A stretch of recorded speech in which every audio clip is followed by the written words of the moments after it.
We turn now to Utah's exploding population and a new study that projects even more massive growth to come. For more on that, we turn to Mallory Bateman. She is with the Kempsey Gardner Policy Institute up at the University of Utah. Mallory, welcome to the show. Thanks so much for being here. Thanks for having me. Such a fascinating report. Let's first get into the background. Why was it done? For what purpose? Yeah, so we actually get to revisit these projections every 4 years, and they're long-term planning projections, so we put them out there so that communities can use them to think about their growth. We're a state that's always grown, and so having these 40-year future lens kind of provides some additional insights to thinking about the future. Yeah, it seems so far away, but we really know it's not really. And when you take a look at the way the state has grown already from just the last 40 years, it's almost mind-boggling to take a look at these projections. So let's get right into them. What does the study show as far as total population by 2060? So right now we're around 3.3 million residents, and we project we'll add around 2.2 million by 2060. So that puts us around 5.45 million new residents. And Salt Lake and Utah counties are the main drivers of the growth. So we keep that kind of strong Wasatch Front, but Southwest Utah also experiences some significant growth as well. So what does that mean for the Wasatch Front and the Salt Lake and Utah County valleys? Continued growth, continued new people, new residents coming into the community.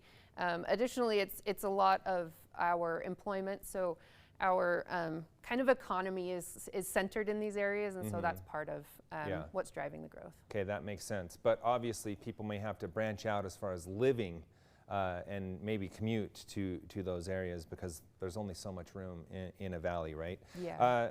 Another interesting thing, if I remember right, Utah County is actually expected to see the most growth. Is that correct? Yeah. What did the study say about that? We project around 674,000 new residents in Utah County. So putting their 2060 population around 1.3 million residents. So up to 5.45 million. I mean, you kind of think about how long it takes to get up the mountain now to go skiing and the lines and whatnot. It's kind of hard to comprehend, but we need to plan ahead and make that plan ahead for that, no doubt.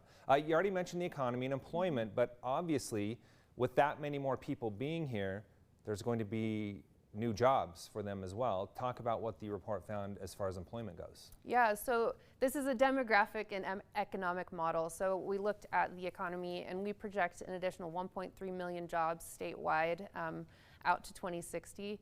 And as I mentioned, Salt Lake and Utah County are the primary drivers there, but we see, again, strong growth in that southwest corner of the state, down in Washington County, Iron County, and see a lot of jobs. Construction is actually the industry that we project the most job growth in, so if you have a growing place, it makes sense you're going to have high construction jobs. Yeah, no doubt about that.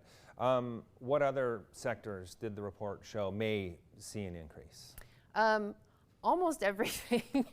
We look, I think it's over, I think it's around 29 industry segments that are kind of big segments of the economy, but everything sees some significant growth, with the exception of some of the kind of extractive industries like mining, and I think military actually, we project a small decrease. You mentioned some of the smaller rural counties also growing. What types of jobs are we expecting to see in those areas?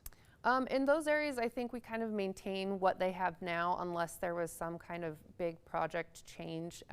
In some of the counties that have, coal-fired power plants, for example, that we know are planning to close, those make changes in those economies. But we've got some diverse economies throughout our rural counties that have different pictures. An interesting thing we hear from officials in rural settings all the time is that one of our greatest exports is our children, because there aren't a lot of opportunities in rural areas.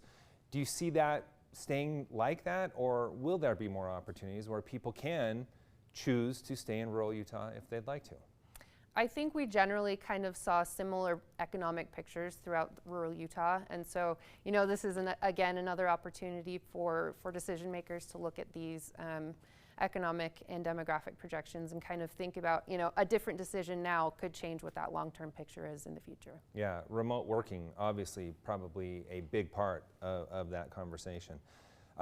Very interesting insight on how we actually grow, because it's going to be different in the first part of that time frame versus the latter part. Talk to us about that. Yeah, so we're a state that has traditionally relied on natural increase, which is births minus deaths. And you know, that's been a dependable driver of our growth.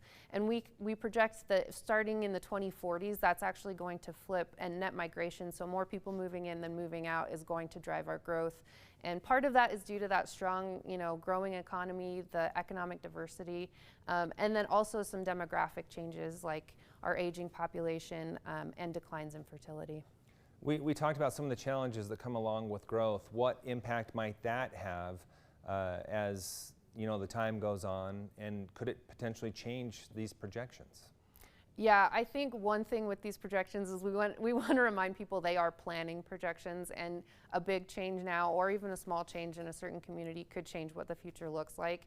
We tried to consider everything we know at this point, but you know that picture changes pretty quick in Utah, where we're growing constantly. So as things grow and change, that's why we get to revisit them every 4 years and hopefully inform the future. And if I'm not mistaken, you have seen things change from the last 4 years, correct? Talk about the changes there. Yeah, so some of the things are, you know, that the decreases in fertility that we saw last time around, we have a little bit more data now, and that showed that that decline has continued.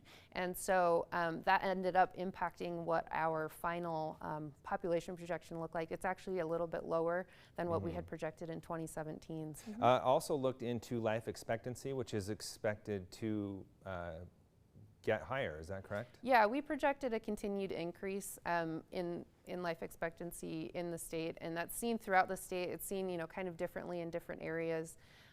But we do expect that that will continue to grow, and we do have, you know, right now we're seeing kind of the baby boomers age up into those older age segments. But the end of this projection period, it's people like me, people younger than me, aging up into that age segment. So if we're lucky, that increased life expectancy will keep us around a little longer. Gotcha. It's going to be fascinating to see how this all plays out. Again, it's just hard to imagine that many more people here in our state, knowing the growth we've gone through. One last question for you. What is your hope? You do this study and the potential impact and what could happen. Where does it go from here? We really just hope that you know, decision makers across the state, across communities, look at these and consider them in their planning of the future, thinking about big projects they might have coming up or things they want to tackle, hoping these are a factor in their decision-making process. And you know, if you're one of those decision makers and you have something important coming up, let us know. We'd love to have, you know, that local information as we move forward into our next round in a couple years. Yeah. Obviously, planning is key when you take a look at numbers like these. Mallory, great conversation. Thanks so much for being here and helping us understand it more. Yeah, thank you. Stay with us. We'll be right back with more Inside Utah Politics.